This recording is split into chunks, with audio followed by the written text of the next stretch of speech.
What a day, what a day, what a bleep bleep day. Denzel Washington's character, Alonzo, said in Training Day years ago. He could be talking about the NFL trade deadline today. He could be talking about the Brooklyn Nets and their move away from Steve Nash. But let's talk about football. We got Mike Jones here. Ian Rappaport tweeting the Broncos completed a trade. Bradley Chubb goes to the Dolphins. The Dolphins now, Mike, don't have a first-round pick. They lost one for tampering with Tom Brady. They trade another one they had from San Francisco. They trade that one to Denver. In a separate move, the Broncos go out and get Jeff Wilson from the 49ers because the 49ers already traded for Christian McCaffrey. Have I lost anybody yet?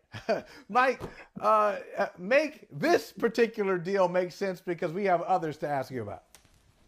Well, it's quite intriguing. It looks like the Dolphins really view themselves as Super Bowl contenders, even though they're in the division with the Buffalo Bills. And I think part of the reason why you go out and get a Chubb is because you've got Josh Allen on the other side, and you've got to go out there and get after him, get after the quarterback, apply pressure. That's the name of the game. They've already invested heavily on their offense, getting Tyreek Hill. They add Jeff Wilson, who Mike McDaniel was very familiar with from his time in San Francisco. But getting Bradley Chubb, really, for a defense that was already pretty good, you're adding a former 5th overall pick, hoping that, again, that can really help you get after the other quarterbacks that are in this conference, from Josh Allen to then, further out, Lamar Jackson and Joe Burrows and all those. You've got to get pressure on the quarterback. And so I don't know if they're really Super Bowl contenders, but this move looks to me like they think that they are. Yeah, I believe that they are. I mean, with this pick, the one thing about this defense, it regressed somewhat this year than it had in the previous 2 years when Brian Flores was there. And so I don't know whether or not his absence now has had an impact on that, but the unit has definitely regressed some. But as Mike said, you got to be able to get to the quarterback. I think teams look at what happened last year when the Rams went out and got Von Miller and how he was a missing piece in terms of being able to apply that pressure on the quarterback when you get to the postseason.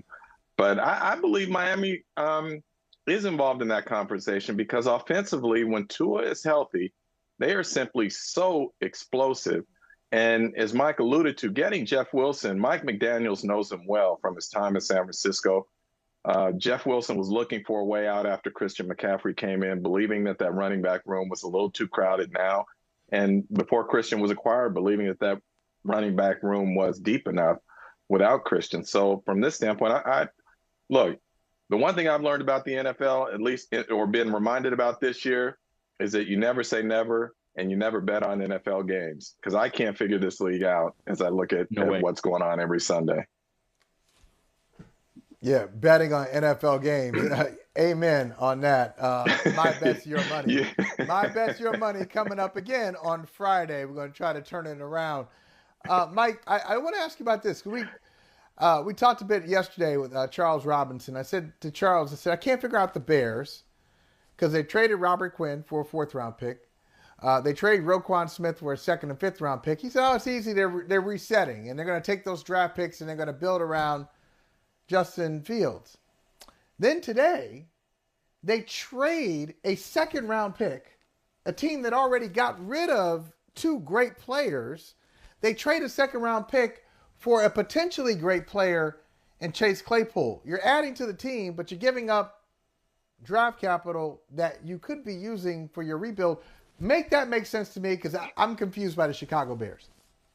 Yeah, I mean, I guess you can argue they are taking those draft picks and building around Justin Fields, just not in the way that we, would have thought with using it through the draft. It is very interesting because this team wasn't a wide receiver away. This was a move. I guess they really feel like, okay, Justin Fields is the guy. We just have to really support him and surround him with some veteran talent here. This is, but the question is, okay, is Chase Claypool going to re-sign there? You got to really make sure that, you're giving up a high pick for him. Yes, I know you had gotten a 2nd-round pick in exchange for Smith, but still, it's an odd move because, yes, Chase, yes, they have, been, Justin Fields has been improving the last couple of weeks in the passing game, but still, the Bears are not there yet. And now that you've already stripped down your defense, I just don't quite get what they're doing. But I guess they look at their division and feel like, okay, it's a down year for Green Bay. The Lions aren't going anywhere. We just got to try to see if we can make a little bit of noise. But still, losing two strong defensive players doesn't really bode well for a postseason run. Yeah, I know, Michael, you're not going to ask me to make sense of it because I can't. I mean, he's a good young receiver. He's not a great receiver. And as Mike alluded to, you're going to have to pay him now, bringing him in and giving up a number 2. So I don't get it. I mean, I know you want to put weapons around Justin Fields, but look, this is a rebuild for the Bears, and it's going to take more than one season or 2, I believe, to get it right. So, yeah, I can't explain it, so don't ask. Do you guys see, and this is for both of you, start with you, Mike, do you see any teams, or I'll say it this way, did anything happen in the last couple of days, whether it's Roquan Smith going to the Ravens or this Bradley Chubb move to the Dolphins or even McCaffrey to the Niners, that makes you think or rethink your predictions from the beginning of the season? Is there a contender that has emerged where you say, ooh, I didn't have them here, but these moves make me think that maybe this team could be standing there on Super Bowl Sunday? I don't know about Super Bowl Sunday, but I do think that for the Vikings, getting T.J. Hockenson is good for them because, I was just asking people around, I was like, for some reason, they just feel really unconvincing to me. I don't know if it's because of Kirk Cousins or what it is, but everybody I talk to said, hey, man, the NFC is down. They are a good team. And Kevin O'Connell can still get more out of this offense than what he's gotten. Now, look, when you think about the Mike Shanahan offense that we've seen Kyle Shanahan and Sean McVay and Matt LaFleur and now Kevin O'Connell run, what do they need? They need a really good tight end. So now Kirk Cousins loved the tight end when he was in Washington. He loved Kyle Rudolph when he first got to Minnesota. They haven't had a game-changing tight end. Now, is Hockenson game-changing? He's very talented. Again, I don't think this puts them, there for Super Bowl Sunday, but it does strengthen their position atop the NFC North. And it makes their offense, probably makes their offense function better, particularly on third downs. And so, again, I've been told, people, insist to me, they're a good team. No, they're not great, but they are a good team, and this does help them.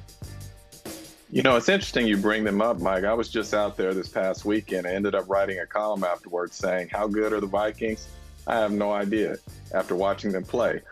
As you say, they are a good team. They are not a great team. They've won 5 in a row, and each of those 5 have been by one possession, which speaks to 2 things. Either you're in survival mode, and it does not speak to dominance. And I think that's part of the reason we can't get a handle on them from that standpoint. The other one is Kirk Cousins. When you talk to people, they wonder how Kirk is going to play in those big-time games or prime-time games and whatnot.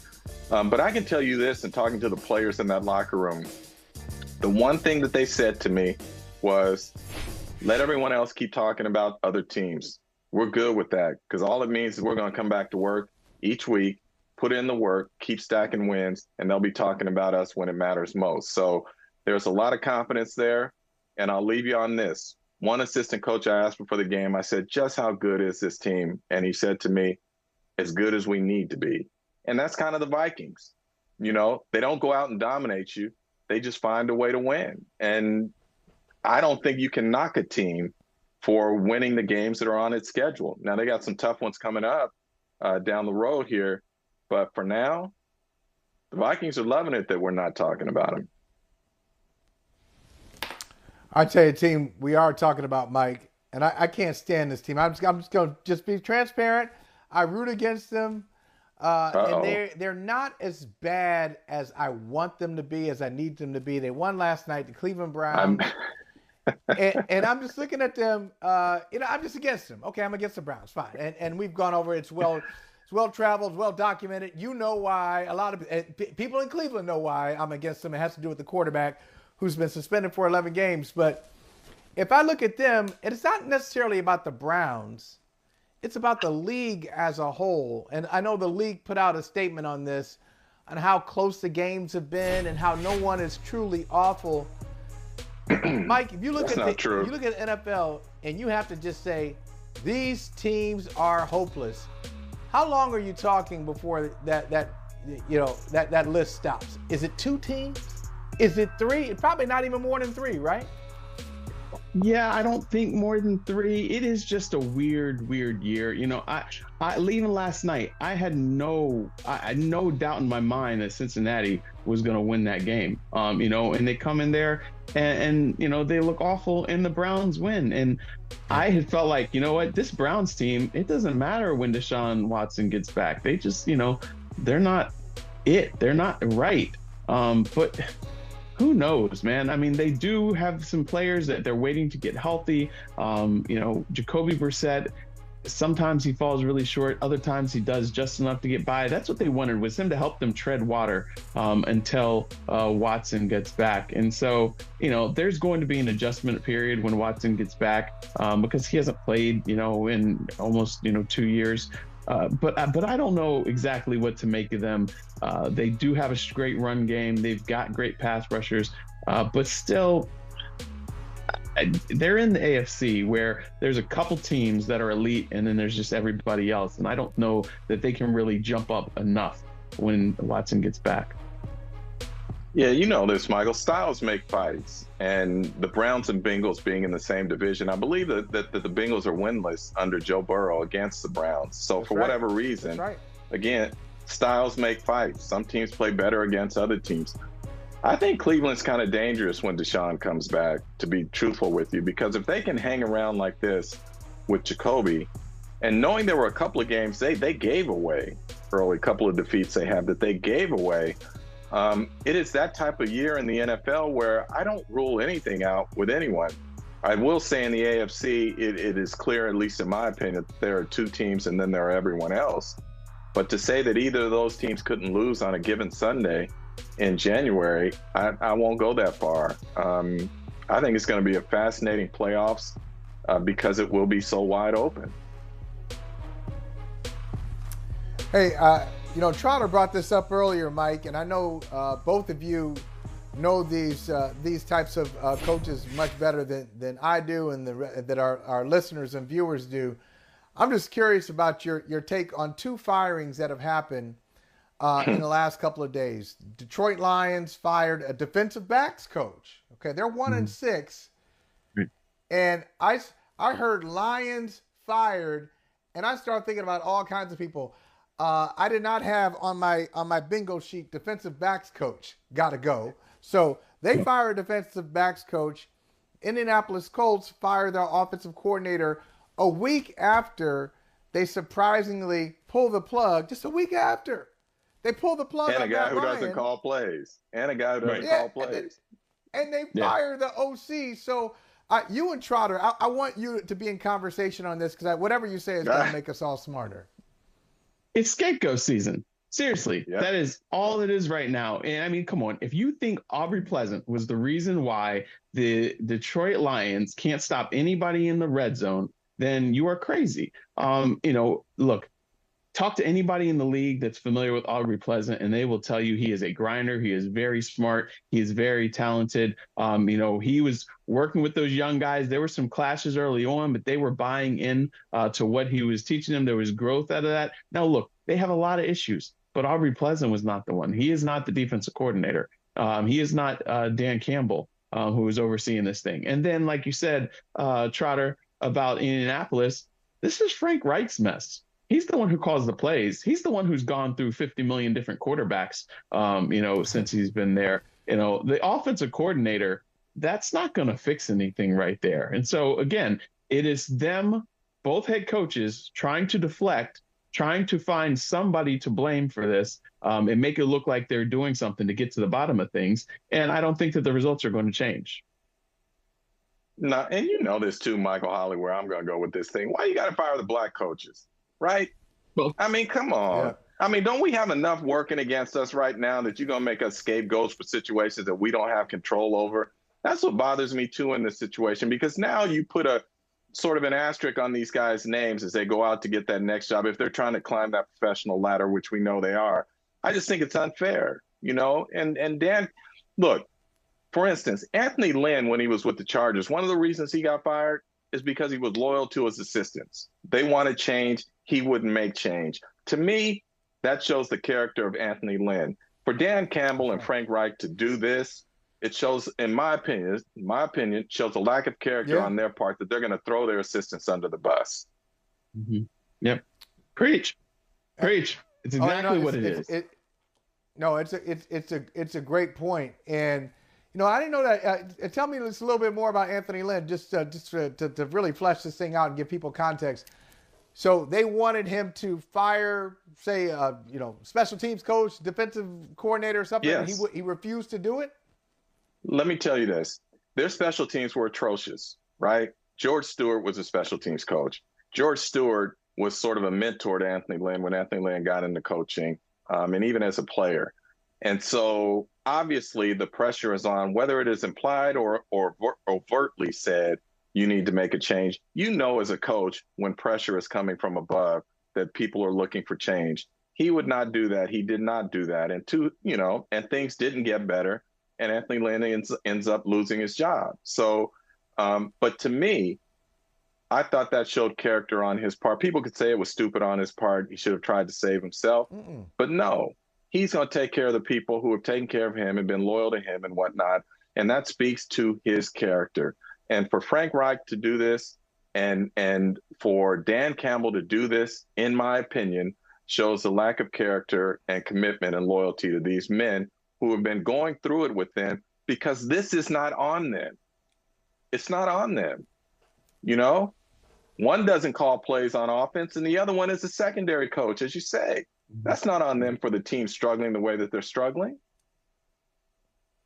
Yeah, it's such a tough position to be in. You have an assistant coach. You're under the radar anyway. Your head coach or your defensive coordinator, somebody, your quarterback is getting a lot of the credit when you've put in the work. And then when things break down, the last thing you expect is to be the face of it when most people didn't even know who you were in the first place. So you're right, Trotter, when they go for that next job, and a lot of owners don't know the details. They don't know the weeds of coaching.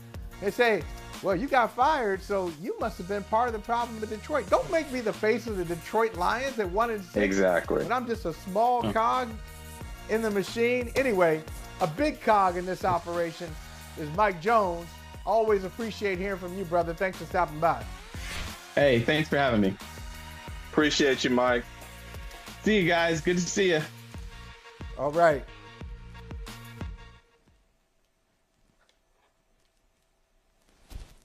Hey, thanks for watching Brother from Another on YouTube. Make sure you hit subscribe before you leave, and be sure to watch us 3 to 5 p.m. Eastern Time on Peacock.